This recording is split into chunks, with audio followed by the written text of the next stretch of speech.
Shalom Gibeon Church, mari kita bersama-sama bangkit berdiri. Saya ingin mengundang jemaat sekalian untuk membacakan ayat votum kita, Call to Worship.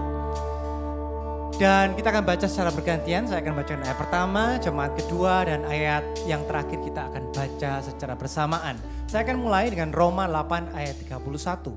Sebab itu, apakah yang akan kita katakan tentang semuanya itu? Jika Allah di pihak kita, siapakah yang akan melawan kita? Jemaat? Ia yang tidak menyayangkan anaknya sendiri, tetapi yang menyerahkannya bagi kita semua. Bagaimanakah mungkin ia tidak mengaruniakan segala sesuatu kepada kita bersama-sama dengan Dia? Sebab aku yakin bahwa baik maut maupun hidup, baik malaikat-malaikat maupun pemerintah-pemerintah, baik yang ada sekarang maupun yang akan datang, atau kuasa-kuasa, baik yang di atas maupun yang di bawah, ataupun sesuatu makhluk lain, tidak akan dapat memisahkan kita dari kasih Allah yang ada dalam Kristus Yesus, Tuhan kita. Mari pujikan Gibeon Church, come on. Dalam bahaya dan kegelapan, melalui lembah, Kau bersamaku, Kau yang di depan, yang memimpiku, hanya di dalam-Mu keselamatanku. Puji Allah, Dia di pihakku, kasih Bapa sungguhlah perlindunganku. Mari puji, kasih-Nya besar, siapakah lawanku bila Dia di pihakku. Saat ku tersandung, saat ku jatuh, saat ku jauh, kasih-Mu menggapaiku. Kau tak biarkan, Kau bersamaku, kasih anugerah-Mu yang menopangku. Puji Allah, Dia di pihakku, kasih Bapa sungguhlah perlindunganku. Mari puji, kasih-Nya besar, siapakah lawanku bila Dia di pihakku. Yes, tiada satu pun yang dapat memisahkan kita dari kasih Kristus. Come on. Tiada satu pun dapat pisahkan, maut tak lagi berkuasa. Dia beri Kristus bebaskanku, pegang hidupku. Tiada satu pun dapat pisahkan, maut tak lagi berkuasa. Dia beri Kristus bebaskanku, pegang hidupku. Puji Dia, come on. Puji Allah, Dia di pihakku, kasih Bapa sungguhlah perlindunganku. Mari puji, kasih-Nya besar, siapakah lawanku bila Dia di pihakku. Puji Allah, Dia di pihakku, kasih Bapa sungguhlah perlindunganku. Mari puji, kasih-Nya besar, siapakah lawanku bila Dia di pihakku. Jika Kristus di pihak kita, siapakah lawan kita? Give it up for Jesus, come on. Woo! Amin. Dengan sorak-sorai bagi nama Allah kita di dalam Yesus Kristus yang kita sembah, satu-satunya nama yang menyelamatkan kita, dialah jalan dan kebenaran dan hidup. Amin. Let's sing it out. I will fix my eyes. I will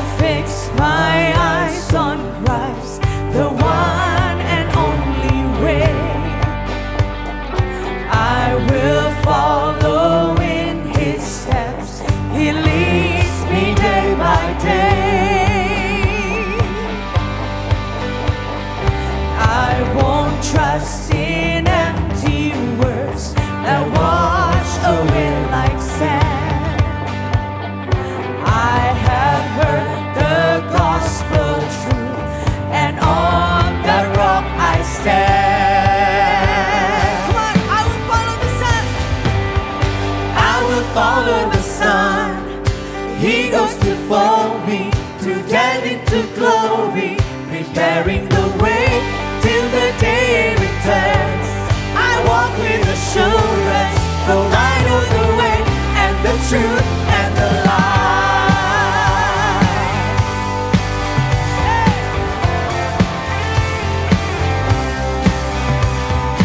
Kematian telah kalah, Rajaku telah bangkit. Amin. Ku pun hidup dengannya, Dia sebut namaku. Sing it out. Dia sebut namaku. Ku ikut Sang Putra, jadi depanku, mengalahkan maut, persiapkan jalan sampai Dia kembali. Ku yakin percaya, Kristus jalan, kebenaran dan hidup.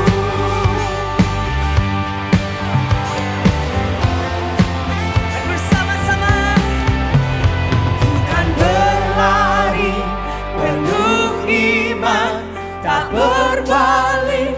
Dia pimpinku di hari akhir, penuh pujian, kita masuk dalam rumahnya. Haleluya.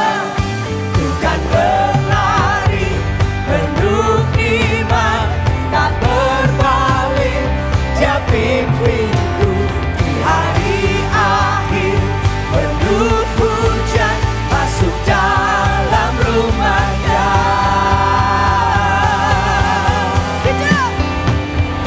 Ku ikut Sang Putra, dari depanku, mengalahkan maut, persiapkan jalan sampai Dia kembali.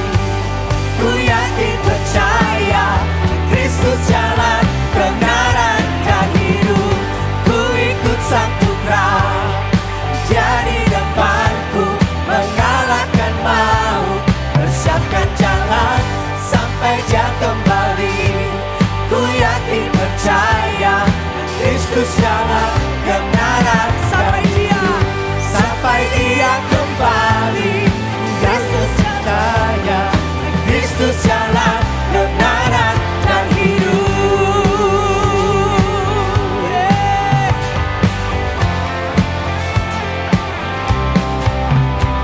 Mari kita sama-sama ucapkan syukur kepada Allah kita.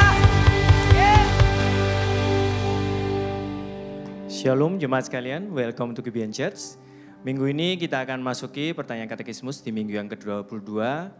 Saya akan baca pertanyaannya dan bersama kita akan baca jawaban serta ayat referensinya.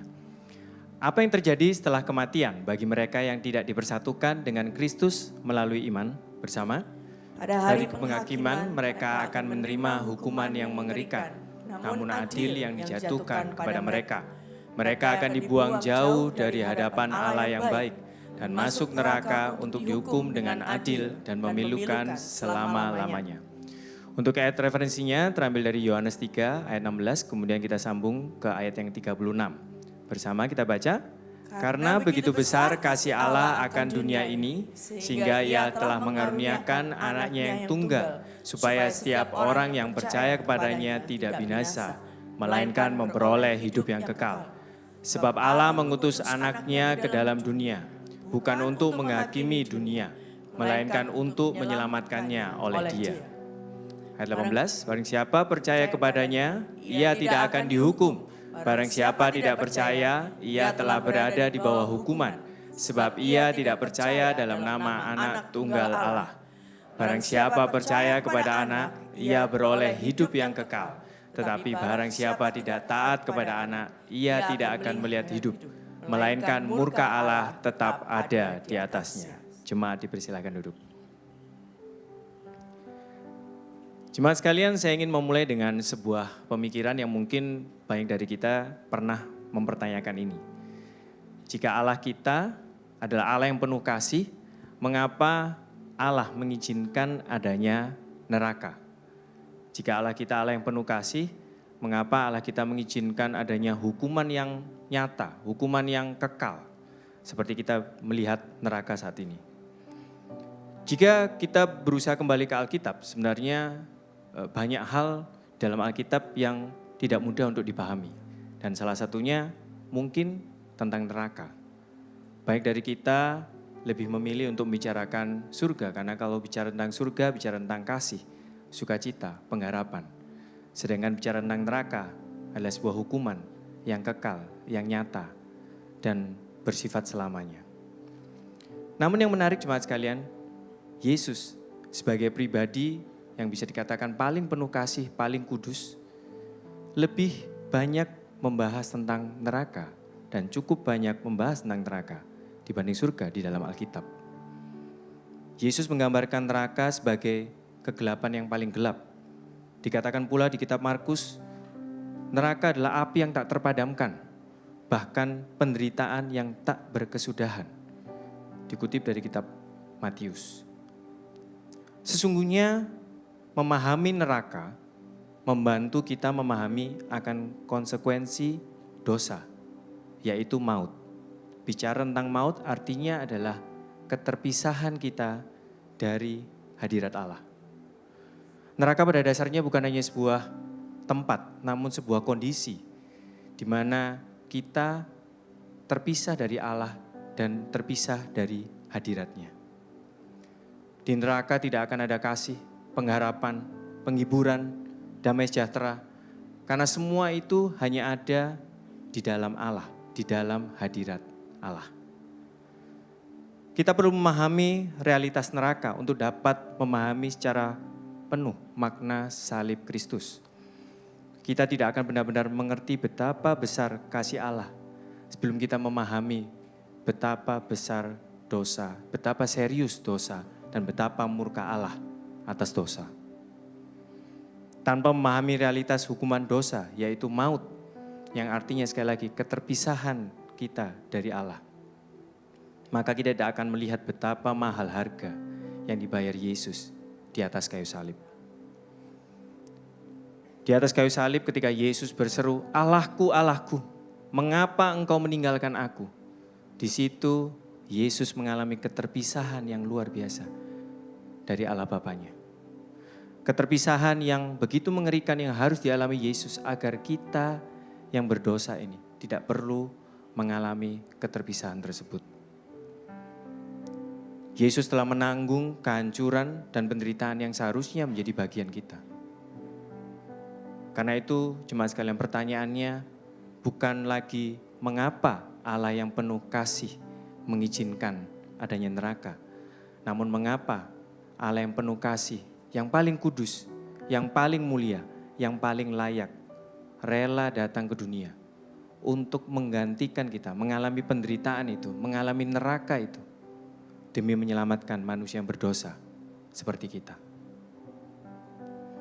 Salib menunjukkan Allah bukan hanya adil, namun Allah kita adalah Allah yang penuh kasih. Di dalam Yesus Kristus kita melihat kasih Allah yang begitu besar. Dia rela menanggung hukuman dosa agar setiap orang yang percaya kepadanya tidak binasa, melainkan memperoleh hidup yang kekal. Dan jemaat sekalian, jika Yesus Kristus sebagai pribadi yang paling layak, paling kudus, paling mulia, rela mengalami neraka untuk kita semua, bukankah ini sebuah bukti yang jelas bahwa Allah kita adalah Allah yang sejati dan Allah kita adalah Allah yang penuh kasih. Amin. Saya undang jemaat untuk bangkit berdiri.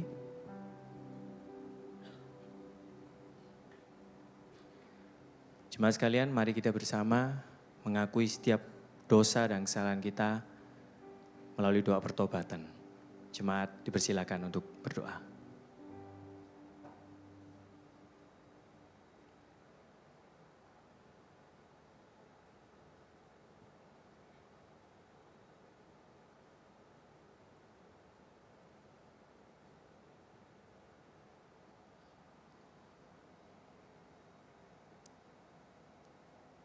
Ya Tuhan,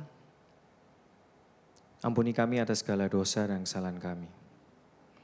Seringkali kami menganggap remeh dosa dan konsekuensi atas dosa itu sendiri, sehingga kami seakan tidak menghargai dan tidak memahami betapa besar pengorbanan-Mu dan kasih-Mu atas kami.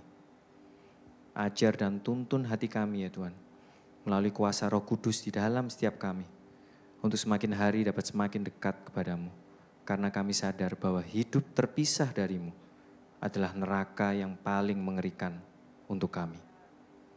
Tuntun dan dekap kami untuk selalu berada di dalam hadirat-Mu ya Tuhan. Dalam nama Tuhan Yesus, kami menyerahkan setiap proses perjalanan iman kami dalam tangan-Mu. Amin. Jemaat, biarlah kita menaruh harapan kita hanya dalam Kristus, Sang Batu Penjuru, Sang Batu Karang kita yang teguh. Bersama kita pujikan. Dalam Kristus harapanku, Dialah terang kekuatanku,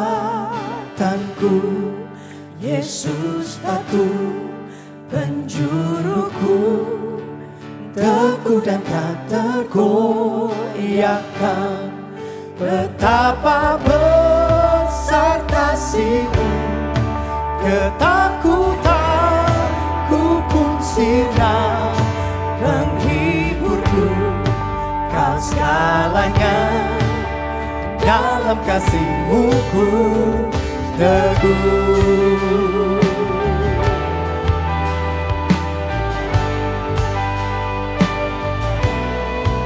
Kristus menjadi manusia, Dialah kepenuhan Allah, pemberian kasih dan kebenaran, ditolak oleh umat-Nya, dan pada salib Dia mati, murka Allah ditanggungnya, setiap dosa dilimpahkan, kematiannya buatku hidup. Kita bersyukur.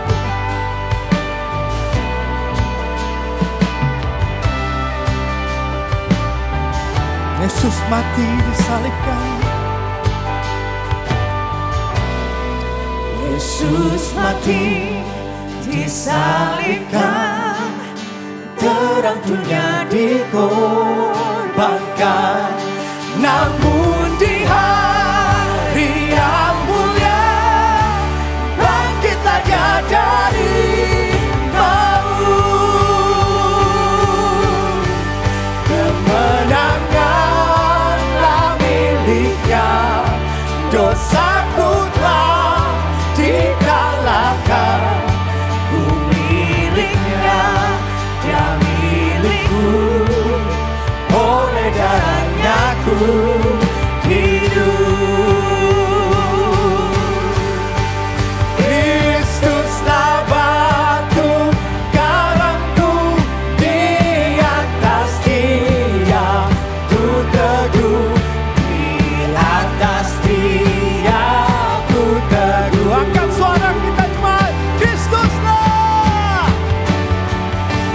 Kristuslah batu karangku, di atas Dia ku teguh, di atas Dia ku teguh.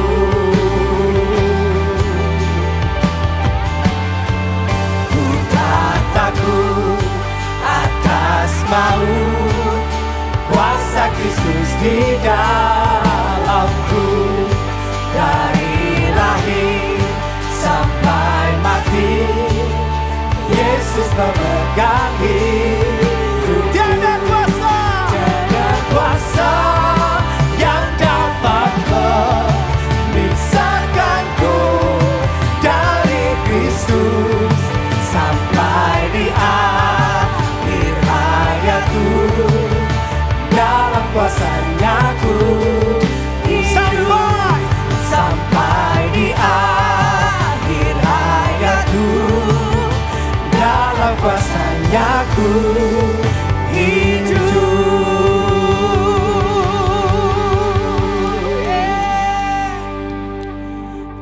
kasih Tuhan, di dalam dosa Engkau telah membuka jalan buat kami. Sehingga kami tidak harus terpuruk sampai kekekalan Tuhan di dalam neraka yang mengerikan. Tetapi Kau menyelamatkan kami sehingga kami Engkau adopsi menjadi anak-anak-Mu. Kami menjadi keluarga Allah. Terima kasih Tuhan. Engkaulah pengharapan kami yang kekal Tuhan Yesus.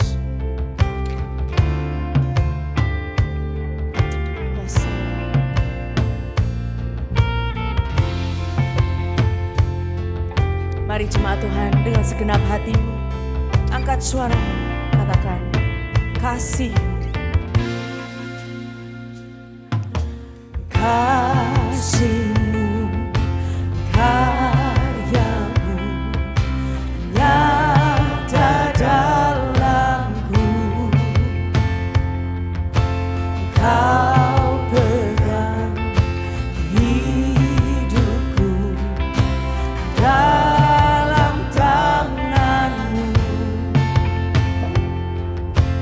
Darah-Mu, salib-Mu, tebus hidupku. Namanya berkuasa. Namamu berkuasa, sanggup bangkitkan. Harapanku di dalam-Mu, hanya Kau Yesus kuatku. Ku percaya, ku aman dalam-Mu. Oh, kasih-Mu Tuhan, kasih-Mu, karya-Mu, nyata dalamku. Oh, Kau pegang hidupku dalam tangan-Mu. Darah-Mu, salib-Mu,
kuatku, ku percaya, ku aman dalammu.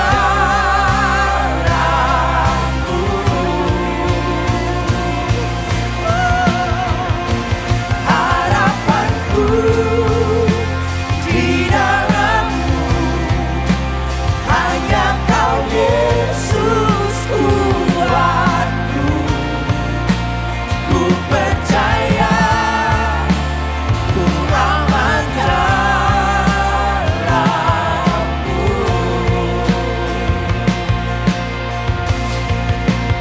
Ku percaya, ku aman dalammu.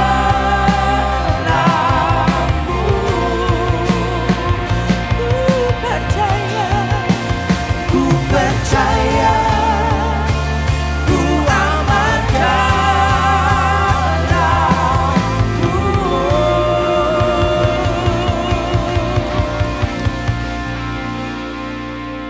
Terima kasih Tuhan untuk pengharapan yang kami temukan di dalam-Mu.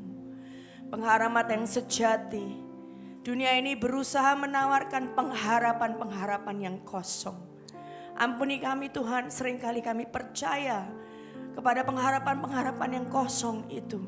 Tapi biarlah hari ini kami diingatkan kembali bahwa pengharapan yang sejati hanya ada di dalam Yesus yang telah memberikan nyawanya bagi kami. Sehingga Tuhan, kekhawatiran kami dan masa depan kami aman di dalam-Mu. Kalau saat ini Tuhan, jemaat-Mu datang dengan hopelessness, mungkin kami kehilangan pengharapan. Biarlah hari ini Tuhan, firman-Mu dan hadirat-Mu menyatakan kembali bahwa kami aman di dalam-Mu. Pengharapan kami ada di dalam-Mu. Bahwa Engkau senantiasa beserta dengan kami Tuhan. Terima kasih Bapak. Kami berdoa untuk pembawaan firman-Mu. Biarlah Injil yang ditabur di dalam setiap hati jemaat-Mu, ditabur di tanah yang gembur. Kami siap menerima kebenaran-Mu yang mengkalibrasi kami Tuhan, yang menegur kami dan mengubahkan kami. Terima kasih Bapa. Kami berdoa dan bersyukur hanya di dalam satu nama yang menyelamatkan, yaitu nama Yesus Kristus. Yang percaya sama-sama katakan amin. Silakan duduk saudara. Saudara, sebelum kita bersama merenungkan kebenaran firman Tuhan, saat ini kita akan membawa persembahan syukur kita ke hadapan Tuhan. Sebelumnya kita membaca satu bagian firman Tuhan terambil dari Mazmur 116 ayat yang ke-12. Mari kita baca bersama-sama, 1, 2, 3. Bagaimana akan kubalas kepada Tuhan segala kebajikannya kepadaku. Saudara, kita telah menerima begitu banyak kebaikan Tuhan di dalam hidup kita. Dan kebaikan terbesar yang kita terima adalah pribadinya yang mati di atas kayu salib bagi setiap kita. Sampai kapanpun kita nggak akan bisa membalas kebaikan Tuhan. Karena itu persembahan syukur yang kita bawa ini bukanlah untuk membalas kebaikan Tuhan, tapi sebagai respons syukur kita atas kasih karunia-Nya yang begitu besar kepada kita. Kiranya dengan kesadaran ini kita membawa persembahan syukur kita ke hadapan Tuhan. Dan saudara dapat memberi dengan cara transfer, scan QRIS, atau secara tunai melalui amplop persembahan yang ada di kursi saudara. Kita memberi bukan supaya diberkati, tetapi kita memberi karena kita sudah diberkati. Mari saat ini sama-sama kita berdoa. Tuhan, saat ini kami datang kepadamu, kami membawa persembahan syukur kami ke hadapan-Mu Tuhan, dengan kesadaran bahwa ini bukan untuk membalas kebaikan-Mu, karena sampai kapanpun kami nggak akan bisa membalasnya Tuhan, tapi ini adalah respons syukur kami atas kasih karunia-Mu yang begitu besar bagi kami orang berdosa ini Tuhan. Kiranya persembahan ini dapat dipergunakan untuk memperluas kerajaan-Mu di muka bumi ini. Di dalam nama Yesus Kristus kami berdoa dan kami mengucap syukur. Amin. Selamat memberi, saudara.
Shalom, selamat datang di Gibeon Church. Puji Tuhan, hari ini kita dapat kembali berkumpul untuk beribadah kepada Tuhan.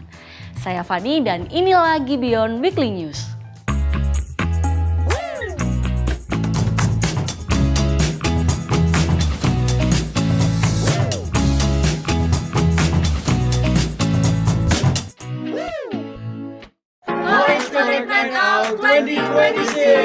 In real life. Hai teman-teman college, sadar atau enggak sih terkadang kita hidup kelihatan baik-baik saja. Tapi padahal di balik semuanya itu banyak hal yang dipikul sendirian kan? Ada tekanan untuk terus berhasil, ada rasa takut gagal, ada capek yang nggak bisa dijelaskan. Dan seringkali iman cuma terasa aktif di ruang tertentu, seperti saat ibadah, CG, atau momen rohani. Tapi begitu kembali ke rutinitas kampus dan realita hidup, semuanya terasa berbeda. In real life adalah undangan untuk kita semua melihat kembali bahwa Injil bukan sekedar teori atau konten rohani. Kristus hadir secara nyata di tengah overthinking, ambisi, relasi yang rumit, bahkan musim hidup yang melelahkan. Selama 3 hari 2 malam, kita akan belajar untuk berakar dalam Kristus, menjalani iman secara nyata dalam kehidupan kampus, relasi, dan setiap keputusan sehari-hari, dan menemukan istirahat yang sejati di tengah tekanan hidup. Ini bukan tempat untuk pura-pura baik-baik saja, juga bukan tempat untuk si paling rohani. Just come as you are dan lihat bagaimana Tuhan bekerja in real life. CCNO akan diadakan pada tanggal 6 sampai 8 Agustus 2026 di The Mumbul Villa and Resort dengan kontribusi peserta sebesar Rp600.000. So collegers, buruan daftarkan diri kalian di College Connect Night Out.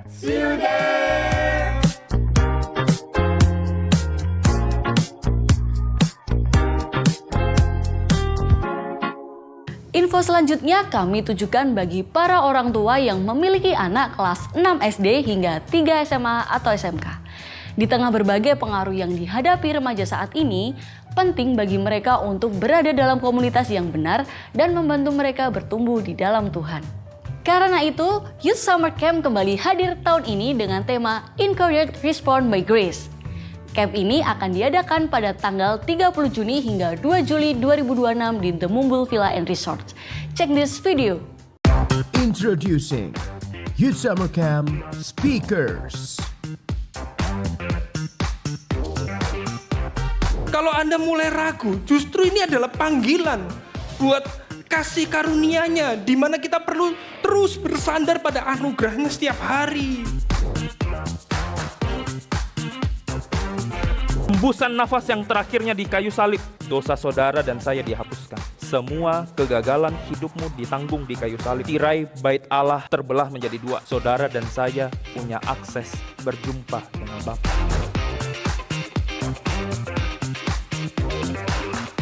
Identitasku tidak ditentukan oleh seberapa banyak jabatan yang bisa aku punya, tapi ditentukan oleh apa yang Kristus sudah lakukan bagi aku. Kalau jabatan diberikan kepadaku, aku akan pakai untuk memuliakan Tuhan. Dan kalau diambil pun, aku tahu hidupku tenang karena yang memeliharaku adalah Tuhan yang menciptakan langit dan bumi, yang mati untukku. Itulah pengharapanku dalam kehidupan dan dalam kematian. Amin Bapak Ibu Saudara. Sebagai gereja, kami percaya bahwa Injil bukan hanya untuk dialami sendiri, tetapi juga untuk dibagikan kepada lebih banyak jiwa melalui gereja lokal. Oleh karena itu, Gibeon Church terus mengambil bagian dalam visi church planting, salah satunya melalui Calvary Gospel Church. Hari ini masih tersedia booth Calvary Gospel Church. Jangan ragu untuk mampir setelah ibadah ini untuk mengetahui lebih lanjut mengenai pelayanan, komunitas, dan informasi seputar gereja ini. Anda juga dapat memberikan dukungan dengan berdonasi melalui rekening dan QR Code yang tertera di layar. Terima kasih atas setiap support yang Anda berikan demi pengabaran Injil yang semakin luas di kota Surabaya. Sekian Gibeon Weekly News kali ini. Happy Sunday and God bless you. Semua orang sedang mencari sesuatu untuk berpijak. Uang, relasi, kepastian, kendali. Tapi semuanya bisa goyah. Dan ketika apa yang kita pegang runtuh, kita ikut runtuh. Jadi bagaimana? Kalau bahkan Tuhan sepertinya diam. Habakuk pernah bertanya, berapa lama lagi Tuhan? Dan mungkin kita juga sedang menanyakan hal yang sama.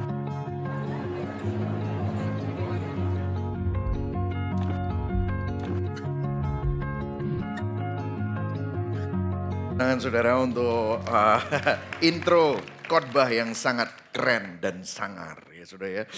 Setiap kali kalau saya lihat begini-begini multimedia tim kita itu luar biasa ya saudara ya.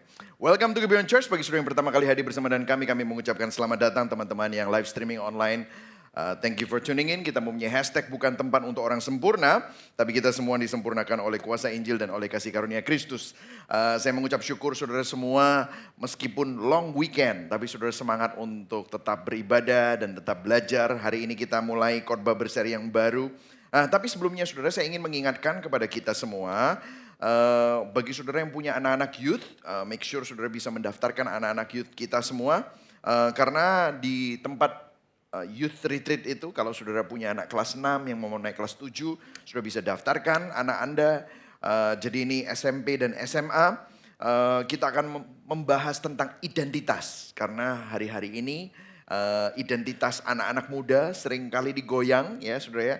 Dan saya mengucap syukur ada 3 pembicara yang luar biasa. I'm very proud of them ya. Ketiga-tiganya ini sangat-sangat urapi Tuhan dan saya berdoa supaya anak-anak Anda juga bisa join this youth retreat. Kalau saudara melihat ada biaya 600.000 dan saudara merasa keberatan, saya ingin supaya saudara tidak menjadikan biaya ini halangan untuk anak Anda bisa join. Make sure nanti saudara bisa ngobrol sama teman-teman kita yang ada di booth. Kalau saudara punya kesulitan untuk membayar 600.000, tell them, please jangan malu. Ya, ini bukan tempat untuk orang sempurna, ya saudara ya. Tapi kalau saudara bisa, jangan minta keringanan, gitu saudara ya. Jadi make sure karena nanti kita akan carikan dana supaya saudara, anak saudara tetap bisa menikmati youth camp ini ya. Oke, kita ada di dalam khotbah berseri yang baru, Gospel Hope in Restless World. Pengharapan Injil yang ada di dalam dunia yang sangat penuh dengan kegelisahan ya. Dan kita akan membahas eksposisi kitab Habakuk. Jadi kita akan membahas Habakuk 1 ayat 1-4 ya hari ini. Dan kita akan membahas 7 minggu eksposisi kitab Habakuk. Dan Habakuk ini ada 3 pasal dan kita akan membahas satu demi satu.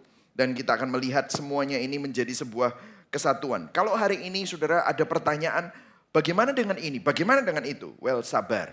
Nanti tiap minggu kita akan bahas sedikit demi sedikit tentang pergumulan Habakuk yang sangat mirip dengan pergumulan kita hari-hari ini ya.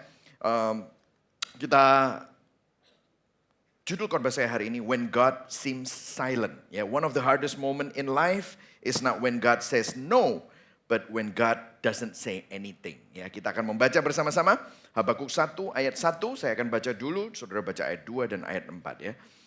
Ucapan ilahi dalam penglihatan Nabi Habakuk. Judul dari perikop ini adalah keluhan Nabi tentang ketidaksetiaan. Ayat 2, baca sama-sama. 1, 2, 3. Berapa lama lagi Tuhan aku berteriak tetapi tidak kau dengar. Aku berseru kepadamu penindasan tetapi tidak kau tolong. Mengapa engkau memperlihatkan kepadaku kejahatan sehingga aku memandang kelaliman? Ya, aniaya dan kekerasan ada di depan mataku. Perbantahan dan pertikaian terjadi. Ayat 4. Itulah sebabnya hukum kehilangan kekuatannya dan tidak pernah muncul keadilan sebab orang fasik mengepung orang benar. Itulah sebabnya keadilan muncul terbalik. Ya saudara ya, beginilah firman Tuhan. Saudara, salah satu momen terberat dalam kehidupan iman itu bukan pada waktu Tuhan menjawab tidak terhadap permintaan saudara, terhadap doa saudara atau permohonan kita. Tetapi ketika seolah-olah Tuhan membisu. Ketika seolah-olah tidak terjadi apa-apa. Tuhan tidak menjawab sama sekali. That's why when God seems silent, itu yang justru membuat kita jadi bertanya-tanya. Apakah Tuhan mendengar doaku? Nah saudara, ini yang ditanyakan oleh Habakuk. Nah kalau kita melihat zaman kita hidup di zaman yang aneh saudara. Kenapa saya bilang aneh? Kenapa hari ini kita punya AI. Kita punya teknologi, kita punya informasi, kita punya entertainment. Entertainment kita mau kurang apa? Kita bisa nonton di mana saja, kita punya binge watching, kita punya Netflix, kita punya segala macam. Dan kita punya koneksi digital. Saudara bisa connect sama siapapun, video call sama siapapun. Dan saudara punya akses tanpa batas. Tetapi kenapa kok jiwa manusia itu semakin rapuh? Kenapa kok dunia terasa semakin keras? Kenapa kok depresi meningkat? Dan kenapa orang semakin mudah marah? Kalau saudara notice, banyak sekali road rage di mana-mana. Bukan hanya di Surabaya. Kalau saudara lihat di Instagram, banyak orang berantem gara-gara potong-potongan di Surabaya. Ya saudara ya. Dan itu bukan hanya di Surabaya. Tapi di seluruh dunia saudara ya. Jadi manusia modern dulu berpikir sains, ilmu pengetahuan akan menyelamatkan kita. Teknologi akan memperbaiki dunia. Education akan membuat manusia lebih baik. Tapi apa nyatanya? Education bukan membuat manusia lebih baik. Education membuat manusia pinter nyolong lebih baik gitu saudara ya. Semakin banyak orang pinter tetapi semakin banyak orang licik dengan kepintarannya. Dan buktinya kenapa hari ini kita bisa menjelaskan galaksi tetapi tidak bisa memperbaiki hati kita sendiri. Kita bisa buat AI semakin pintar tapi tidak bisa menyembuhkan jiwa manusia yang kosong. Dan di tengah semuanya itu saudara melihat apa yang terjadi dengan bangsa ini, melihat ekonomi, geopolitik. Dan saudara mulai berpikir begini, Tuhan kalau engkau peduli kenapa dunia seperti ini? Kalau Tuhan engkau peduli, kenapa hidupku kok seperti ini? Dan mungkin saudara sudah berdoa, saudara sudah minta sama Tuhan, saudara sudah minta pendeta mendoakan saudara. Mana terobosannya? Apakah engkau mendengar semua doaku? Apakah engkau mendengar semua keluh kesahku? Mungkin saudara punya pergumulan personal, doa yang belum terjawab, hubungan yang butuh pemulihan. Kesehatanmu yang mungkin saat ini sedang terpengaruh, mungkin saudara sakit, anxiety, kehilangan sesuatu, seseorang, saudara berduka, mungkin ada loneliness. Dan di dalam hati muncul pertanyaan, God, where are you? Are you listening to me? Apakah engkau mendengar isi hatiku? Dan itulah isi kitab Habakuk. Habakuk itu bukan kitab tentang kemenangan. Tetapi sebuah kitab tentang seorang nabi yang bingung. Nabi yang bertanya-tanya kepada Tuhan. Dan kalau saudara lihat keunikan kitab Habakuk, Habakuk dibilang reverse prophet. Kenapa? Biasanya nabi itu bicara dari Tuhan kepada umat. Jadi nabi, Tuhan nabi dan bersabda kepada umat. Tetapi kalau saudara baca Habakuk, Habakuk itu berbicara dari manusia kepada Tuhan. Dan kalau saudara baca kitab Habakuk, seolah-olah kita sedang baca jurnal doanya. Kita melihat confusion, kebingungan. Kita melihat frustration, frustrasi. Kita melihat ratapan. Kita melihat komplain, keluhan. Dan itu sebenarnya sangat melegakan. Kenapa?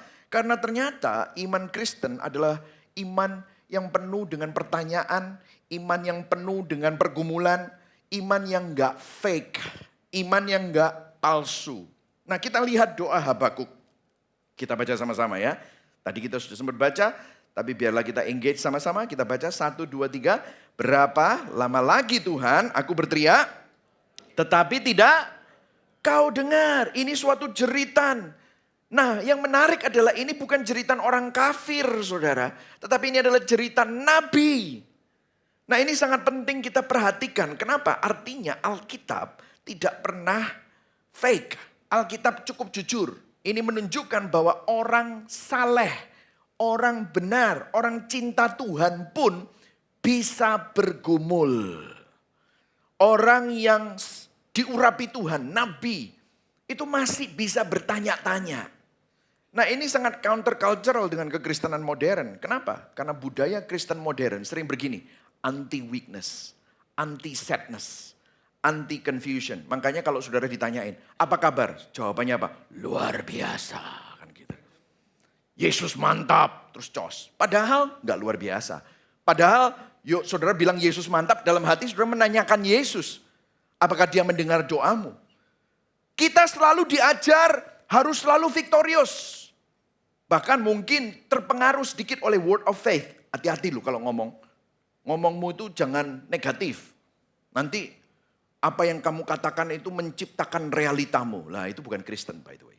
Ya, itu law of attraction. Ya, itu dari buku The Secret.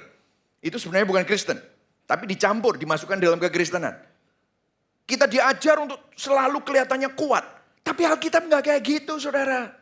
Alkitab penuh dengan lament. Lament itu ratapan. Saudara baca Mazmur. Isinya apa? Para pemazmur meratap, Tuhan kenapa? Tuhan aku sedih.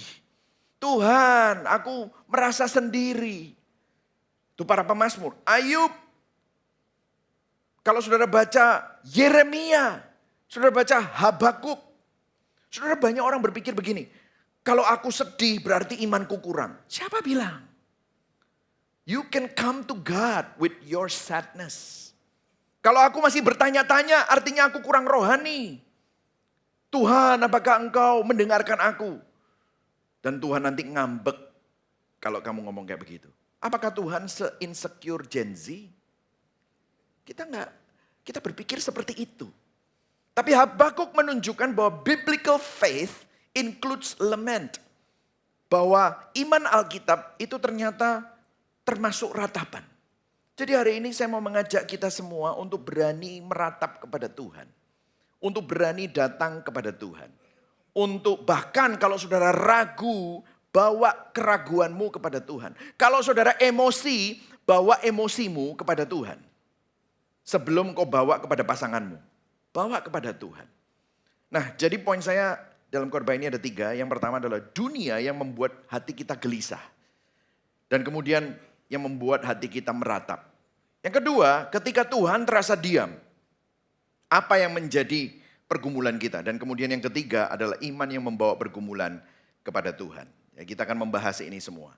By the way, kita cuma bahas 4 ayat saja. Dan nanti kalau sudah ada pertanyaan lebih lagi, sabar, minggu depan dibahas selanjutnya. Ya. Yang pertama, dunia yang membuat hati gelisah. Yang siap belajar katakan yes. Nah, saya mau menunjukkan kepada saudara suatu grafik diagram waktu. Zaman di mana Nabi Habakuk hidup. Jadi kalau saudara lihat ini, zaman ini, Habakuk hidup di antara 2 raja. Yang pertama adalah Raja Yosia dan yang kedua adalah Raja Yoyakim. Nah, saya akan tunjukkan kepada saudara bagaimana Habakuk ini bergumul. Karena Habakuk hidup di antara zaman reformasi dan kehancuran dan kegelisahan. Habakuk hidup setelah masa Raja Yosia.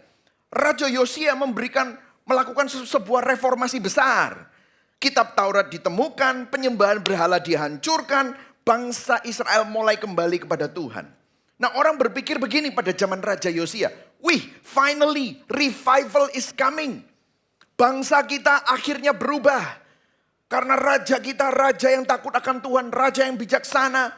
Tapi kalau saudara lihat 640 sebelum Masehi, Raja Yosia memerintah, ternyata pemerintahannya nggak panjang. Karena 609 sebelum Masehi, Yosia mati. Raja Yosia mati. Dan muncul Raja Yoyakim. Dan Raja Yoyakim ini diharapkan pemimpin baru meneruskan perjuangan dari Raja Yosia. Tapi apa yang terjadi? Ternyata Raja Yoyakim ini sangat korup, sangat menindas, penuh dengan violence, menindas rakyat, kekerasan meningkat, Taurat diabaikan. Dan disinilah Habakuk bertanya, Tuhan, what are you doing? Dan kemudian apa yang terjadi? Babylon bangkit dan Yerusalem jatuh. Dan Babylon adalah bangsa yang brutal. Dan Babylon dikatakan adalah alat penghakiman Tuhan. Dan Habakuk melihat semuanya ini. Dan dia berkata dalam hatinya, God, what are you doing? What happened here? Nah, kalau saudara lihat, sounds familiar ya. Bukankah itu yang kita rasakan hari ini? Kita sering berharap pemimpin baru, sistem baru, teknologi baru, ekonomi baru akan memperbaiki keadaan. Tapi kok pemimpin baru kok nggak makin baik? Kok reformasinya tidak diteruskan? Yang ada sekarang dolar 17.800 gitu saudara. Yang ada BBM naik tinggi sekali. Dan kita berpikir kalau sistemnya diperbaharui kan seharusnya manusia makin baik.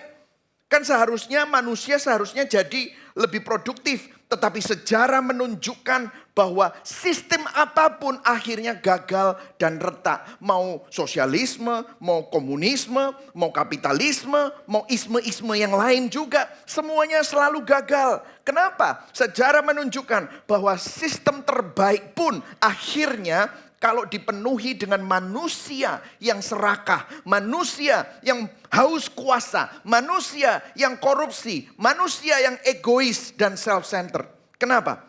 Apa yang terjadi? Semua akar masalah di dunia ini bukan sistemnya, namun hati manusia yang mencoba hidup tanpa Tuhan.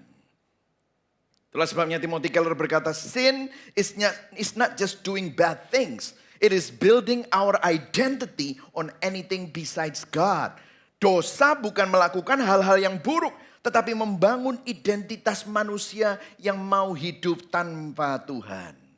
Perhatikan saudara, ketika manusia hidup tanpa Tuhan, mungkin bisa beragama, tetapi dia membangun identitasnya tanpa Tuhan, kita akan selalu mencari keselamatan di tempat lain. Mungkin modern culture nggak berkata aku menyembah iblis, enggak. Kita nggak mungkin ngomong gini, Lucifer adalah keselamatanku, enggak. Tetapi waktu saudara melihat dunia ini, saya membaca NIV Application Commentary yang ditulis oleh James Buckner. Dia berkata begini, we worship our source of security. Kita menyembah sumber yang memberikan kita keamanan. Of course kita nggak ngomong itu iblis. Tetapi kita menyembah hal-hal lain. We will say career will save me. Money will secure me. Technology will control life. Success will make my life worthy. Justify me. Relationship will complete me. Itu jadi source of security kita. Dan itu sebenarnya menjadi berhala-berhala kita. Dan ketika semua source of security ini diganggu, terancam, apa yang terjadi? Lahirlah kejahatan, lahirlah violence, lahirlah korupsi, lahirlah penyelewengan-penyelewengan hukum, lahirlah ketidakadilan. Saudara, violence, korupsi itu tidak terjadi di jalanan. Violence dimulai dari dalam hati manusia yang ingin menjadi Tuhan atas hidupnya sendiri. Itu yang terjadi, saudara. Itulah sebabnya John Calvin di dalam Institute of Christian Religion bukunya Instituo, dia berkata hati manusia adalah pabrik berhala yang tidak pernah berhenti bekerja. Dia mengikuti pemikiran Agustinus tentang hati manusia.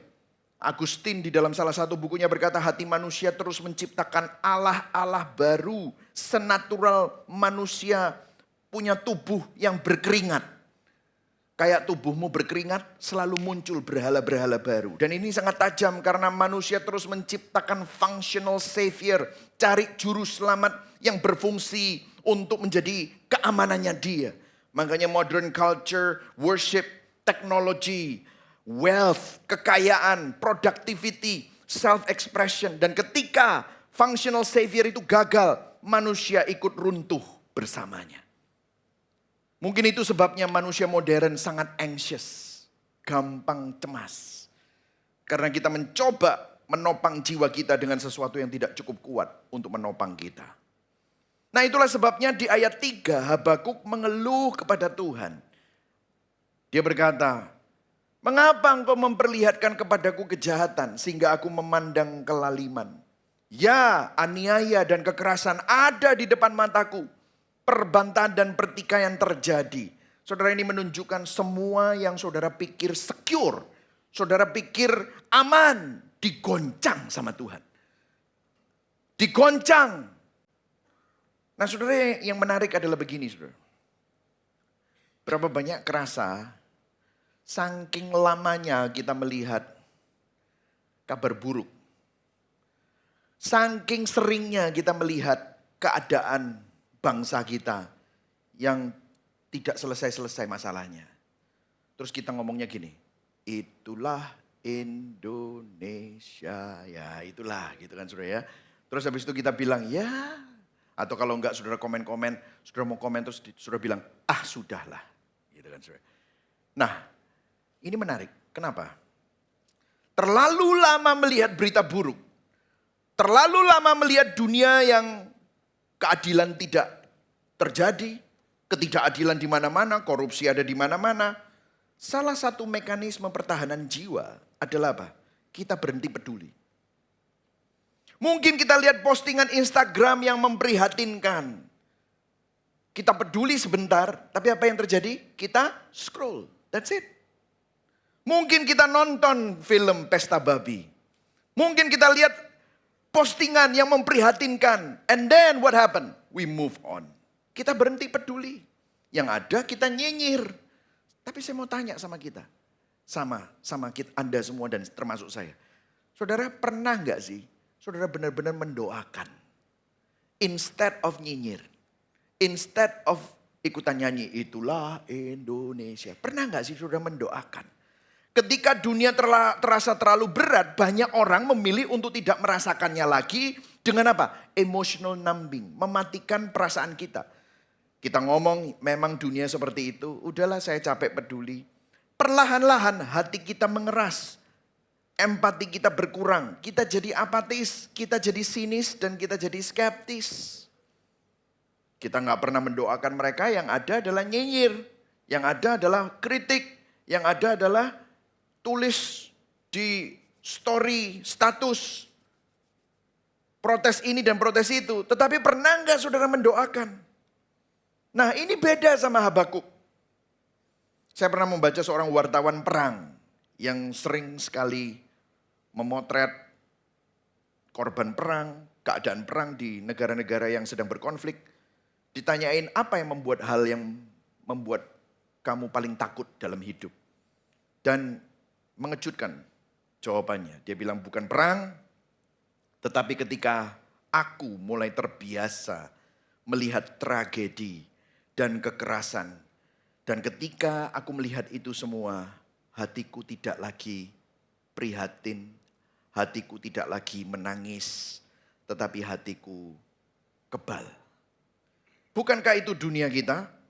Kita lihat perang di YouTube, di Instagram, di TikTok, kita scroll. Kita lihat abuse, korupsi, ketidakadilan, orang benar dijadikan kambing hitam, kita scroll.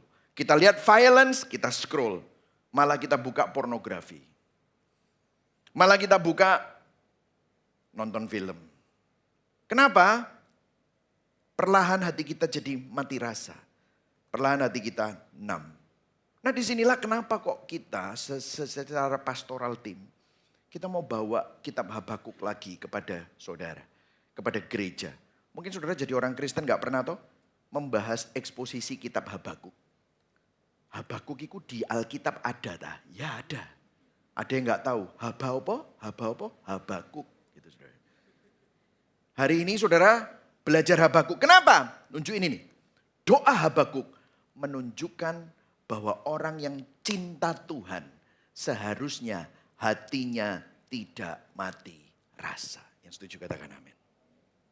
Saudara bukan orang-orang yang mati rasa. Orang Kristen adalah orang-orang yang gak sinis, gak apatis. Itu sebabnya Habakuk menangis. Dan Habakuk bilang sama Tuhan, Tuhan ada banyak ketidakadilan. Dan bahkan masalah Habakuk bukan hanya tentang kejahatan dan semua kerusakan yang dia lihat. Namun masalah terbesar Habakuk adalah Tuhan terasa diam. Disinilah kita masuk poin yang kedua. Ketika Tuhan terasa diam. That's why dia berteriak begini. Berapa lama lagi Tuhan aku berteriak tetapi tidak kau dengar. How long oh Lord. Ini bukan sekedar pertanyaan intelektual. Ini jeritan jiwa. Dan mari jujur. Kadang yang paling menghancurkan iman bukan penderitaannya, tetapi silence.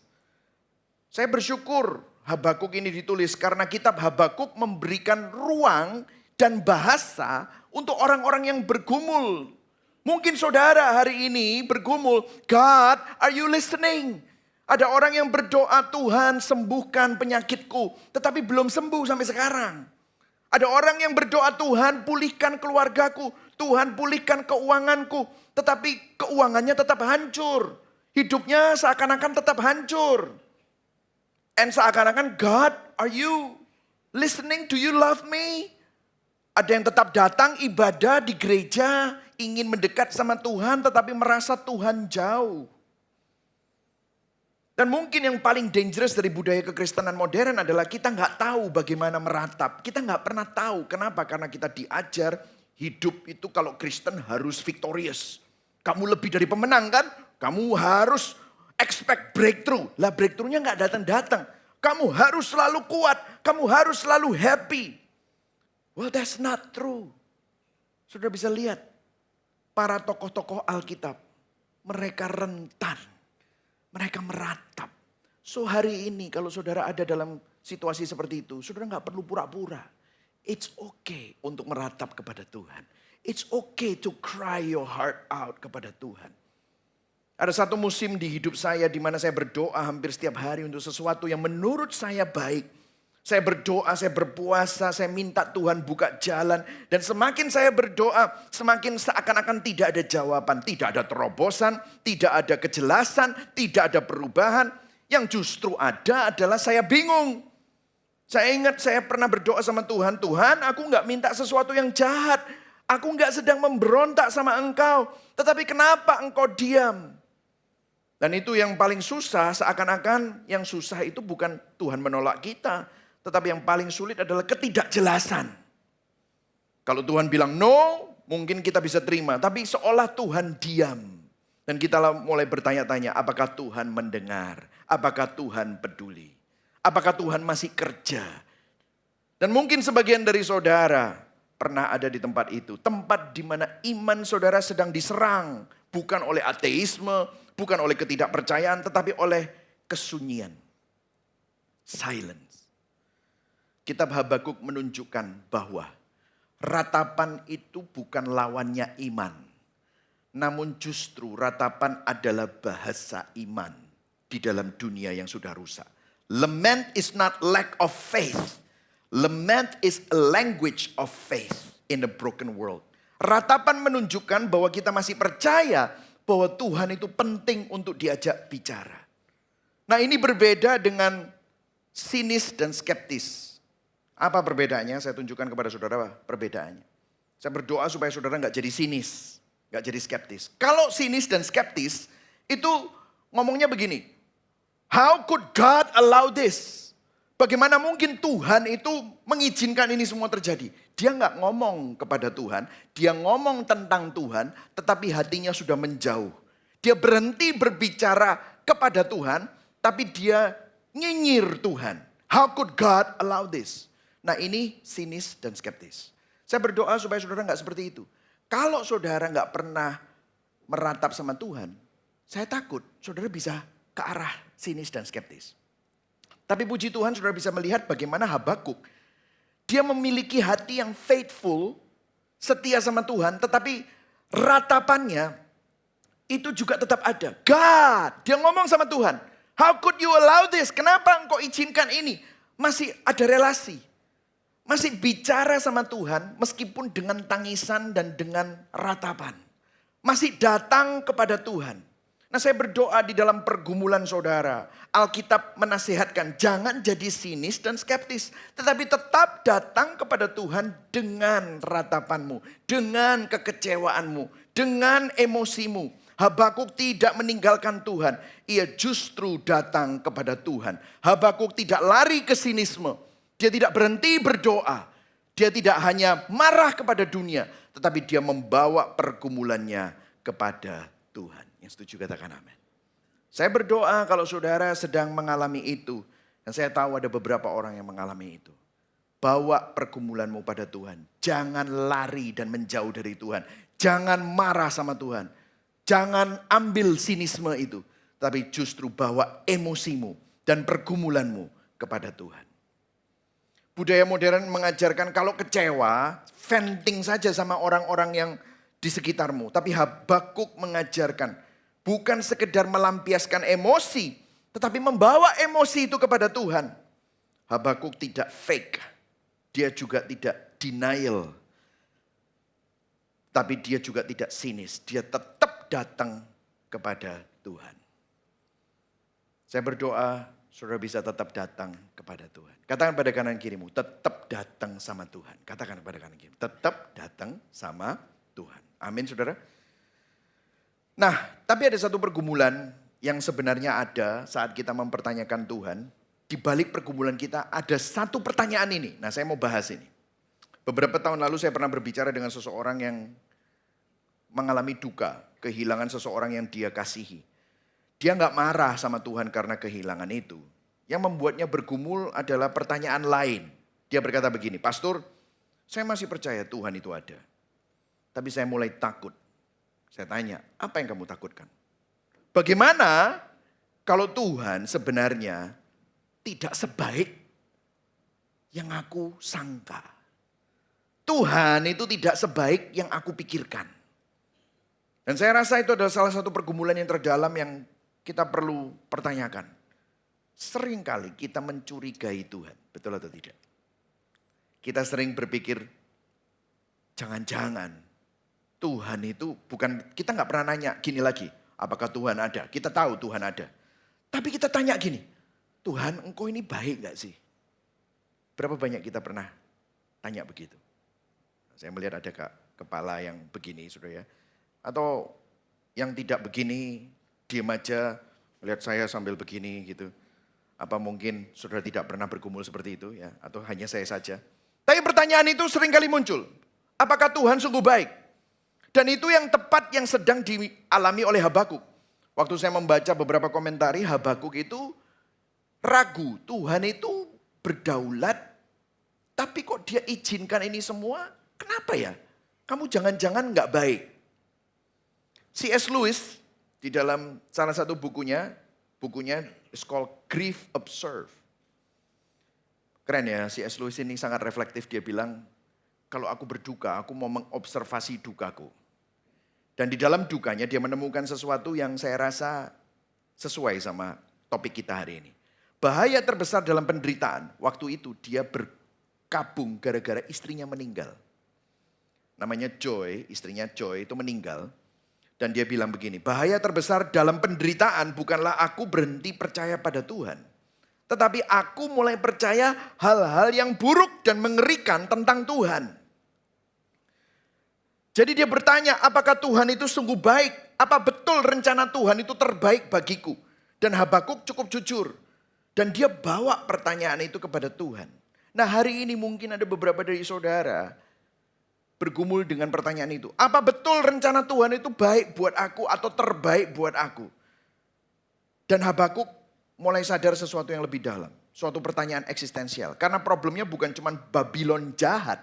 Karena habis itu Babylon datang dan menjadi alat penghakiman Tuhan. Tapi mungkin dia bertanya, Tuhan kenapa kok izinkan ada orang sebodoh itu, sejahat itu, dengan kebebasan manusia sebebas ini buat keputusan dan orang sebobrok itu jadi penguasa. Orang sebodoh itu jadi penguasa. Orang yang korup seperti itu, sengeri itu, kok ambil kedudukan? James Buckner di dalam application komentari dia berkata, Habakuk bergumul dengan pertanyaan, mengapa Tuhan menciptakan dunia di mana manusia punya kebebasan sebesar ini untuk melakukan kejahatan sebesar itu? Sudah pernah enggak berpikir, ada orang sekaya itu, tapi sejahat itu. Terus gimana? Siapa yang bisa mengkoreksi dia? Pemerintah ada di pihaknya, hukum dibayar oleh dia. Terus kita kayak gimana nasibnya? Pernah ngerasa kayak gitu? Ini adalah tension besar kehidupan yang Habakuk alami. Nah perhatikan saudara, yang menarik adalah tanpa kebebasan gak ada kasih. Tapi dengan kebebasan lahirlah kejahatan. Dan Habakuk sedang bergumul dengan misteri itu. Dan disinilah dia bawa kepada Tuhan. Saya masuk dalam poin yang ketiga. Iman yang membawa pergumulan kepada Tuhan. Ini adalah sesuatu yang luar biasa karena Habakuk gak lari dari Tuhan. Dia bergumul bersama dengan Tuhan. Dan ini sangat penting. Saya berdoa supaya saudara di sini gak lari daripada Tuhan. Saya berdoa untuk teman-teman yang somehow stumble upon this channel. dan mendengar online dan tidak di Surabaya, bahwa Habakuk tidak lari. Kamu jangan lari dari pergumulanmu bersama dengan Tuhan. Nah, kalau tadi ada perbedaan antara ratapan dan kesinisan, saya mau melihat saudara ada perbedaan antara unbelief and wrestling faith. Unbelief itu orang yang gak percaya, yang berkata I'm done with God. Saudara pernah dengar gini gak? Wes gak Tuhan-Tuhanan. Nah itu ya saudara. Itu unbelief, ketidakpercayaan. Atau saudara bergumul, wrestling, iman yang bergumul. God, I don't understand you. But I still come to you. Aku gak ngerti engkau. Aku gak ngerti apa yang sedang kau kerjakan. Tapi aku akan terus datang kepadamu. Dan itu semua yang dilakukan oleh para tokoh-tokoh Alkitab. Yakub bergumul dengan Tuhan. Ayub bergumul dengan Tuhan. Para permazmur bergumul dengan Tuhan. Habakuk juga bergumul dengan Tuhan. Mungkin hari ini ada orang yang mendengar khotbah saya hari ini diam-diam marah sama Tuhan. Tetapi saudara terlalu takut untuk mengakuinya. Karena saudara tahu kalau aku marah sama Tuhan terus aku ngamuk-ngamuk sungguhan nanti aku kena kutuk gitu saudara ya. Dan saudara berpikir aduh tapi gimana? Let me tell you. Justru kita melihat kebenaran yang indah di sini. Datang terus kepada Tuhan. Jangan pernah bergumul sendirian tanpa Tuhan. Justru saudara harus bawa pergumulanmu kepada Tuhan. Yang setuju katakan amin. Justru saudara perlu datang dengan emosimu. Datang dengan komplainmu. Saudara, Habakuk sadar akan kebenaran ini. Kalau bersama Tuhan saja, hidup sering sulit dipahami. Bagaimana mungkin hidup tanpa Tuhan akan lebih masuk akal? Betul saudara? Tanpa Tuhan kejahatan tetap ada. Kalau saudara nggak percaya Tuhan, orang yang ngomong nggak Tuhan-Tuhanan, emangnya luput dari kejahatan? Enggak. Orang yang ngomong gak Tuhan-Tuhanan, emangnya luput dari penderitaan? Wah penderitaan tetap ada. Emangnya orang gak Tuhan-Tuhanan, terus dia gak bisa mati? Tetap bisa mati. Tapi tanpa Tuhan gak ada pengharapan saudara. Hari ini kalau saudara berpikir mau meninggalkan Tuhan, saya berdoa supaya saudara gak jadi meninggalkan Tuhan. Justru saudara perlu lari, saudara perlu kembali kepada Tuhan. Karena hanya di dalam Tuhanlah saudara menemukan pengharapan yang sejati. Karena itu Habakuk tetap datang kepada Tuhan. Dia nggak ngerti semuanya. Tapi dia tahu nggak ada tempat lain selain Tuhan. Aku nggak bisa menemukan tempat yang aman untuk ngomong ini selain kepada Tuhan. Dan ini yang menjadi pergumulan kita semua. Saya berdoa hari ini kalau saudara sedang bergumul. Kalau saudara sedang diperlakukan tidak adil. Kalau saudara sedang melakukan hal-hal yang, saudara mengalami hal-hal yang mungkin saudara bertanya, Tuhan kenapa ya aku kok ngalami itu? Lebih baik saudara datang kepada Tuhan, bukan justru lari daripada Tuhan. Dan kitab Habakuk menyatakan ini, Tuhan lebih mengundang kejujuranmu daripada kepura-puraan religiusmu. Tuhan gak pernah terintimidasi dan tersinggung dengan keraguan kita, dengan pertanyaan kita. Hubungan yang sejati justru menjadi tempat yang aman. Is a safe place untuk kejujuran. Tempat yang paling aman untuk saya bisa jujur adalah istri saya. Tempat yang paling aman untuk saudara bisa jujur adalah Tuhan. Habakuk tidak fake. Dan Tuhan tidak menolak Habakuk. Bahkan mengundang Habakuk untuk terus berdoa. Jadi hari ini kalau saudara bertanya-tanya apakah Tuhan ngambek kalau aku marah dan aku membawa emosi. No. Saudara bisa baca seluruh Alkitab. Banyak para tokoh Alkitab yang justru bisa datang kepada Tuhan dengan raw, dengan hati yang mentah kepada Tuhan. Nah, kembali ke pergumulan Habakuk kepada kita, keadaan kita sekarang. Pertanyaan terakhir di khotbah ini. Kalau memang Tuhan berkuasa, kenapa dia belum menghancurkan semua kejahatan and evil? Kalau Tuhan memang berkuasa, kenapa bangsa kita keadaannya seperti ini? Kalau Tuhan memang berkuasa, kenapa kok keadaan kayaknya makin suram buat anak-anak saya? Mungkin ada pertanyaan seperti itu. Kenapa Tuhan gak selesaikan aja semua masalah-masalah ini? Well, jawabannya mengejutkan. Di dalam studi-studi saya, ternyata semua komentari juga ngomong yang sama. Dan saya mengambil kesimpulan juga sebenarnya dalam hati saya tahu. Tapi saya tidak suka dengan jawabannya. Dan jawabannya saya mau kasih kepada saudara. Saya tulis di bawah itu, yang kecil-kecil. Jawabannya nggak enak saudara. Kenapa? Karena kalau Tuhan langsung menghancurkan kejahatan sekarang, maka kita juga pasti akan ikut hancur. Saudara dan saya ikut hancur. Kenapa? Karena kita selalu mikirnya gini saudara. Kita sering berpikir begini. Masalah dunia itu ya, orang jahat di luar sana itu loh. Orang jahat ada di kursi penguasa itu loh. Orang korup dikasih kekuasaan ya begini. Coba ya. Coba tukar tempat. Saya nggak yakin loh.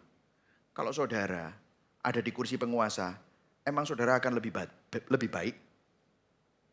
Kita kan sekarang ngomong MBG gitu kan saudara ya. Wah nyinyir gitu ya. Coba ya tukar tempat.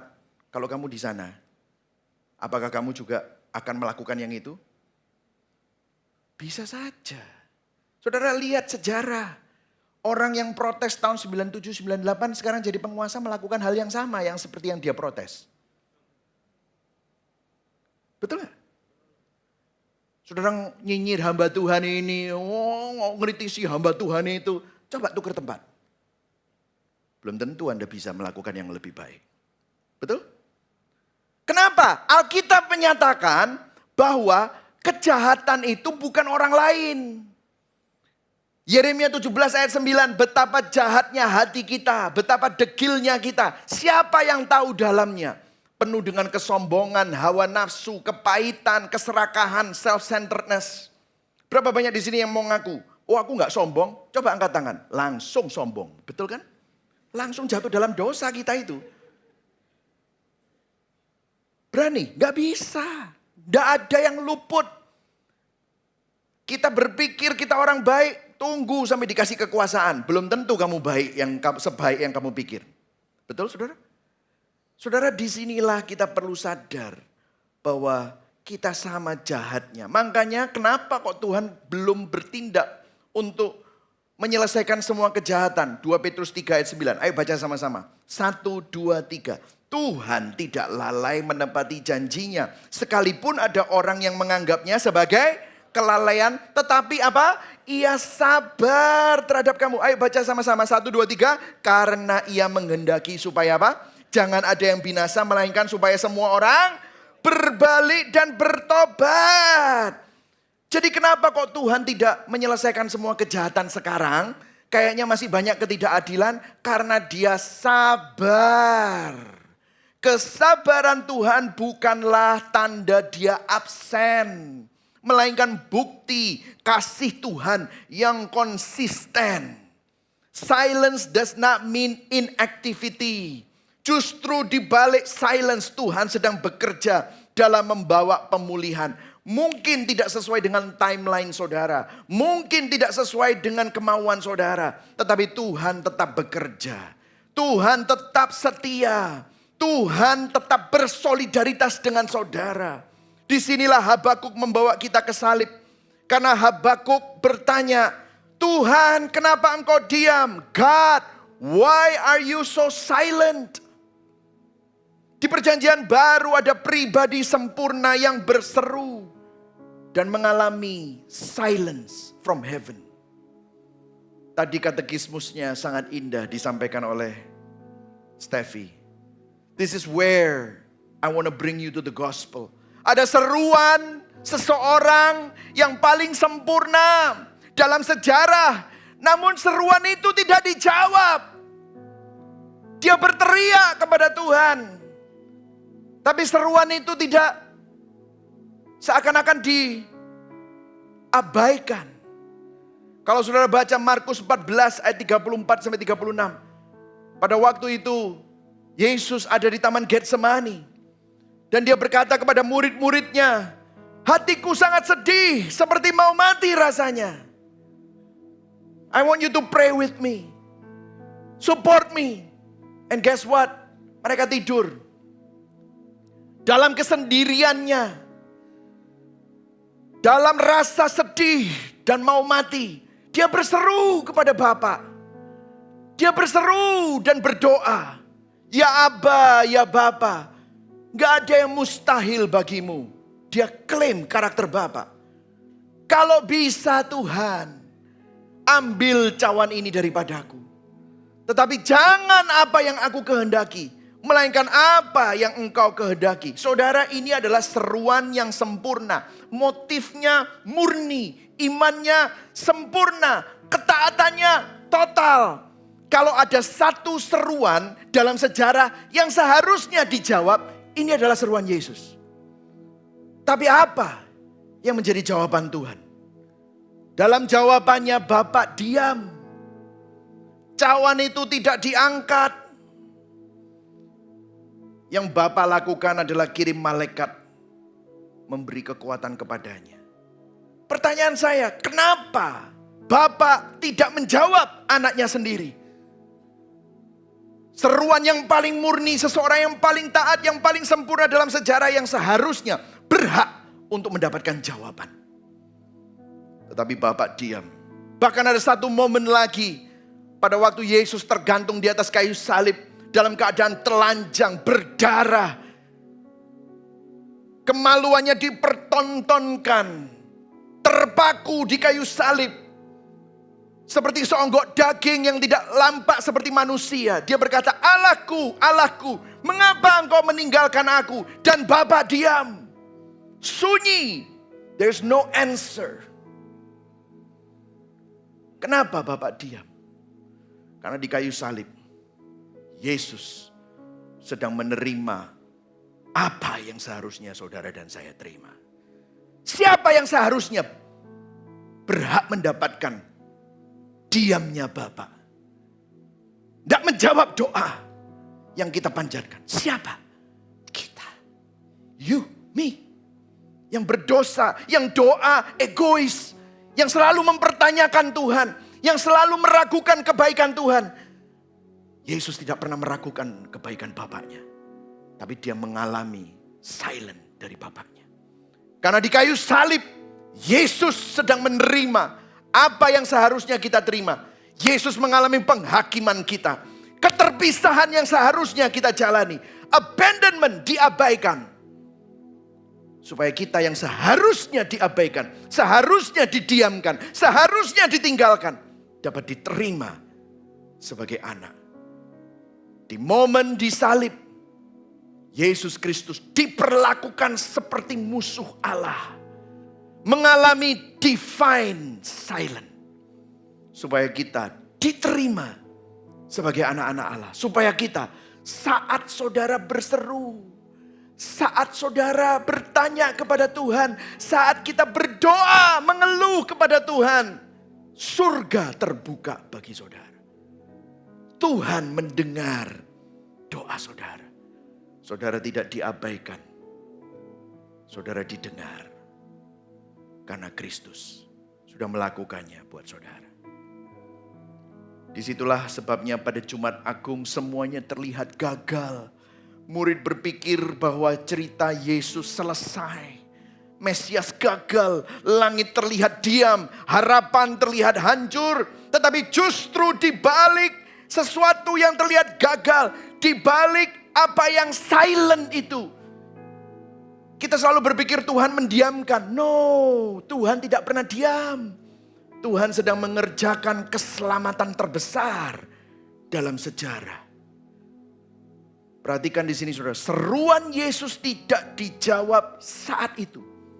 Supaya hari ini seruanmu, seruanku tidak diabaikan. Yesus seakan kehilangan Bapanya. Supaya di dalam penderitaan kita, kita menemukan kasih Bapa. Di balik silence itu, Tuhan sedang mengerjakan karya substitusi terbesar dalam sejarah. Mungkin hari ini saudara merasa Tuhan diam, tetapi dia tidak diam. Mungkin hari ini saudara gak ngerti kenapa Tuhan mengizinkan sesuatu terjadi. Tetapi Injil hari ini mengingatkan, hati Tuhan sudah dinyatakan di kayu salib. Kalau Tuhan rela memberikan anaknya bagi saudara dan saya, maka gak mungkin dia meninggalkan saudara dalam masalah keuanganmu, dalam masalah tubuhmu yang sakit, dalam masalah relasimu. Dia nggak mungkin berhenti mengasihimu. Dia nggak mungkin berhenti menyertaimu. Dia nggak mungkin berhenti mendampingimu. Mungkin saudara dan saya tidak melihat tangannya bekerja.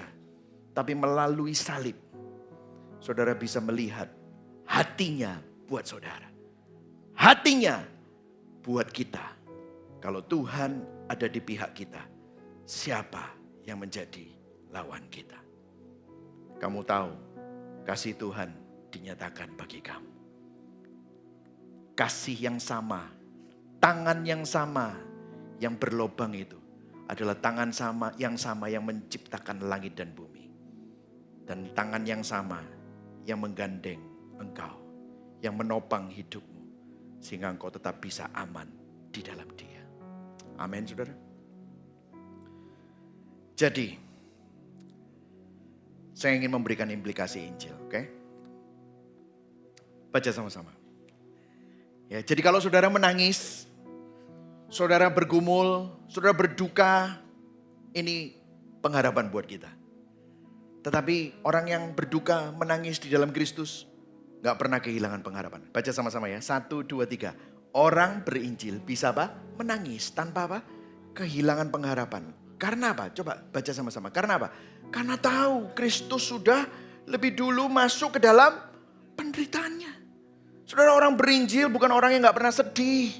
Bukan orang yang gak pernah kecewa. Bukan orang yang kuat selalu secara emosional. Enggak. Dia tahu Kristus sudah lebih dulu masuk dalam penderitaannya.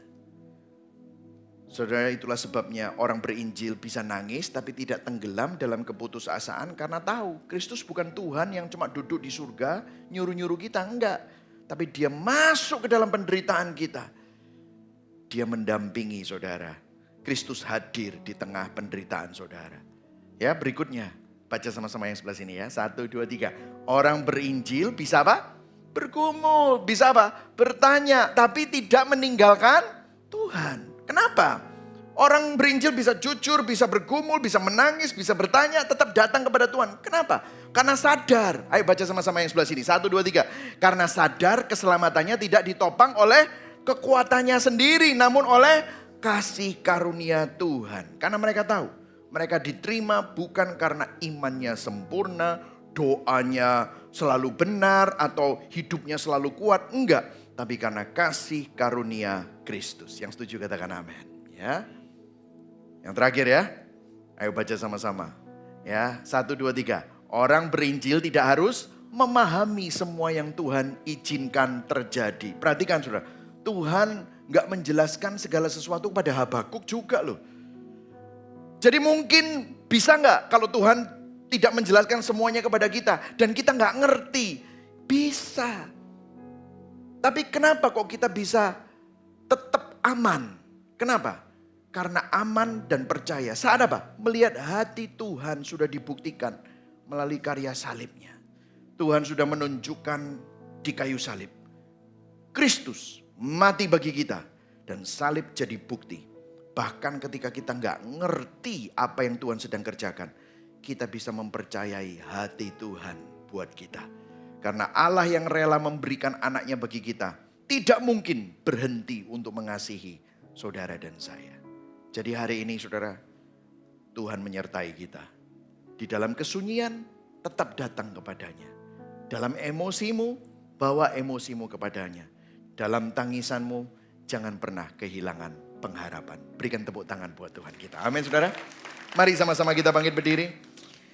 Kita akan menaikkan sebuah lagu What Love My God. Tapi sebelumnya saya mau kita merefleksikan ya. Ketika hidupmu terasa gelap, kepada siapa atau apa sebenarnya saudara mencari rasa aman? Apakah pada uang, pada hal yang fana? Bertobat saudara. Jangan-jangan tempat di mana kamu cari keamanan itu adalah juru selamat palsumu. Lepaskan itu. Pandang kepada Yesus.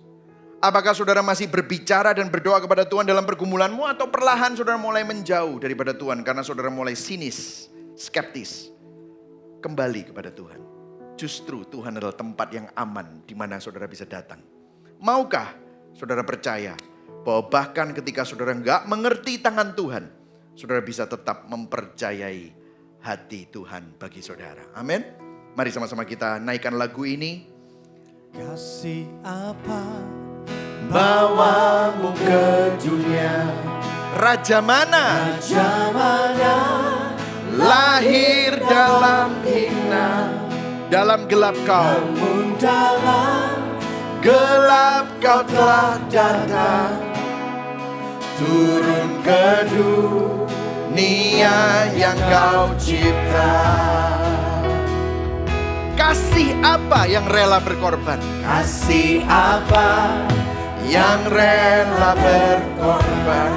Dia ditolak, dicerca, dan dihina, agar kau tanggung kelemahanku dan jadi kekuatan kebenaranku. Deklarasikan, oh kasih seperti samudra, anugerah surgawi meliputiku. Puji Raja yang turun ke dunia dengan kasih seperti samudra. Kasih apa? Kasih apa bawamu ke salib, menanggung semua hutang dosaku. Anak surga meninggalkan Bapa, darahnya telah membuatku hidup. Katakan sama-sama, oh kasih